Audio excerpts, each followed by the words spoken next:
You're gonna be in big trouble, mister! Big trouble!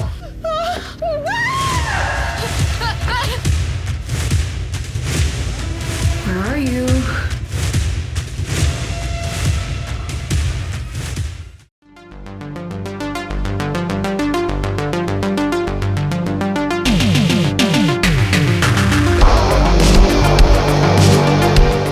We are talking 1031 Part 2.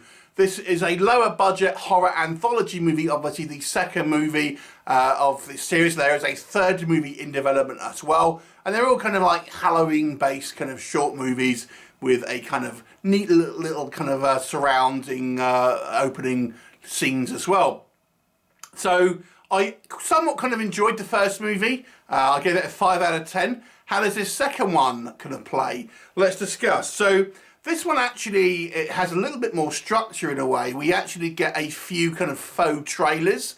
So we get 5 films within this kind of anthology, 5 short films, but we also get, I think, 4 trailers, one of which is quite fun, which is the best one, in my opinion, was kind of like a Monster Squad riff, where it's kind of like these kids kind of banding together to have a kind of, well, squad against monsters, to be honest with you.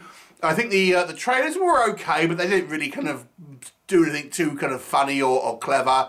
In actual fact, they weren't really cut like trailers. If I have to kind of critique them, they were kind of cut in narrative order of what the film would be. So you kind of get almost like a mini movie in a way, but they're presented like trailers. They were okay. Like I said, the best one was the Monster Squad one, but it was pretty kind of low budget and low tech. We also get a kind of a horror host. Played by Jennifer Nangle, I think her name is, and she's kind of like an Elvira sort of type, and she sort of introduces and then does like a little bit of an outro. The first one, a Samhain liturgy, is about this babysitter who goes to this kind of remote house to babysit this young boy on Halloween, and she kind of invites her sort of metalhead boyfriend over, and there seems to be something being kept in the cellar, some type of wild man or maybe even a creature, and this kind of little boy who she's babying for has got something going on, shall we say. Now, to me, this one had the kind of the most full story arc, if that makes sense. It really did. It felt like a properly kind of fleshed out story. I think probably had the most interesting kind of story in regards to sort of twists and expectations and kind of story arc for the characters. So that was, story-wise, I thought this one was the best. However, I didn't think the acting was particularly good in this one, unfortunately. And visually speaking, it wasn't particularly interesting. We have this kind of like wild man creature in the basement, and I think they could have been a little bit more done with that.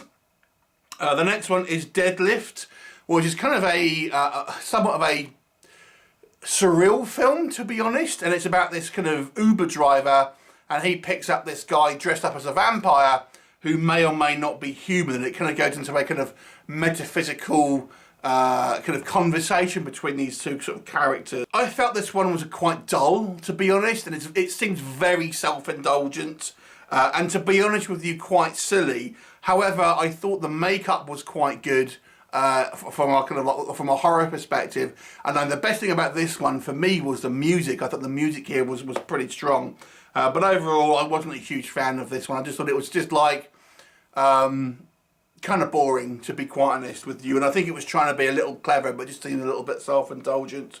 Apache, Hatchet, Massacre 2. This is an extremely short film. It's probably not more than a kind of 2 or 3 minutes, and is essentially a slasher in the woods. It was kind of short, bit too short, pointless, silly, but it had some good camera work. Kind of reminded me a little bit of an Evil Dead feel to it to a degree, but it was kind of so little to it, there wasn't really much to talk about. For me, the best one of this bunch is Overkill. And this, I won't say too much about it, because to me it's the best one and the one worth watching. But it starts out, we have this kind of Jason Voorhees style slasher, complete with hockey mask.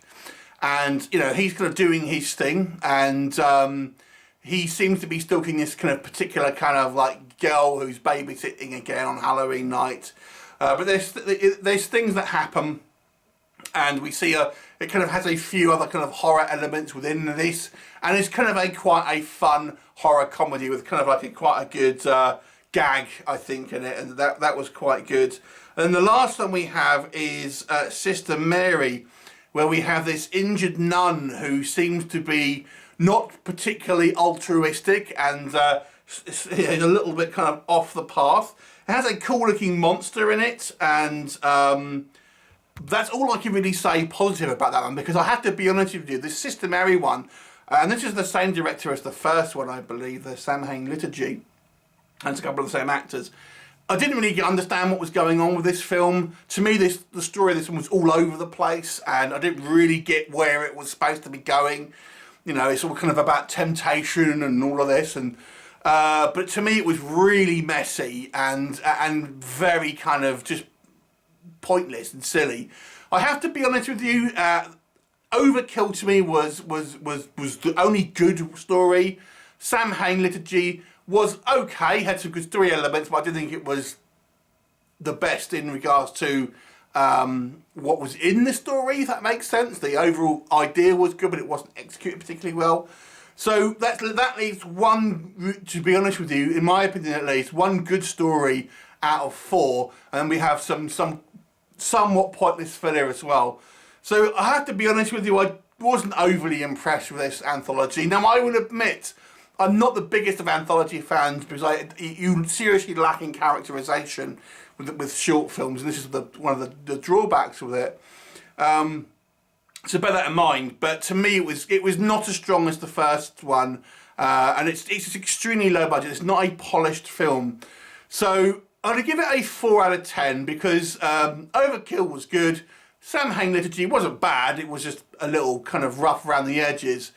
So those two to me will give it at least some kind of good marks here. But the rest of the kind of the stories I thought were either silly, pointless, or dull, and the extras with the kind of the trailers and the kind of the horror host seemed fairly pointless as well. So a little bit disappointing. Maybe we'll see how I do the third time around. Have you seen it? What did you think of it? Leave me a comment, and I'll look forward to seeing you next time. Bye for now.